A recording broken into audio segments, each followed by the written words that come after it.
ஆனா பாலமேடு போற வழியில இந்த பைய பண்ண அக்கா போர்ல நேரத்துக்கு போக முடியாம போச்சு. அது ஒண்ணுதான் மிஸ் ஆயிடுச்சு. அதுக்காக அடுத்த வருஷம் பூரா அவருக்கு செம்ம ட்ரைனிங். 2013 பொங்கலுக்கு பாலமேடு கிளம்புறதும் சொக்கு பறிப்பு ஆர்வம் தாங்க வந்து ஏறிட்டாரு. பத்தாவதுக்கு என் பொண்டாட்டி வேற நம்மால் என்ட்ரிக்கு அங்க அனௌன்ஸ்மெண்ட்டை கலக்கி விட்டானுங்க.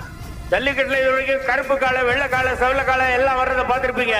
ஆனா ராக்கெட் வர்றத பாத்திருக்கீங்களா? ராக்கெட்டு, அந்த ராக்கெட் மாதிரி வேகமா வர்றதுதான்பா நீடாமங்கலம் தோனி. இது வரைக்கும் எந்த ஜல்லிக்கட்டுலயும் பிடிபடாத மாடு இது. கால மாடு இல்லப்பா, சேவு பண்ண சிங்கம். அங்க பாடுறா, அங்க பாடுறா, அங்க பாடுறா. அந்த வீர தமிழ்ச்சிக்கு வீர வணக்கம். பாராட்டுகள், பாராட்டுகள், பாராட்டுகள்.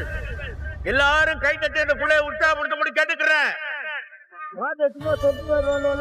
அவங்க கைய கோத்துக்கிட்டு வட்டம் கட்டி நிக்கிற பயலுகெல்லாம் எப்படியாச்சும் உன்னை புடிச்சு கட்டி பண்ணணும்னு கவனம் கட்டிட்டு இருந்தானுங்க. அந்த வருஷம்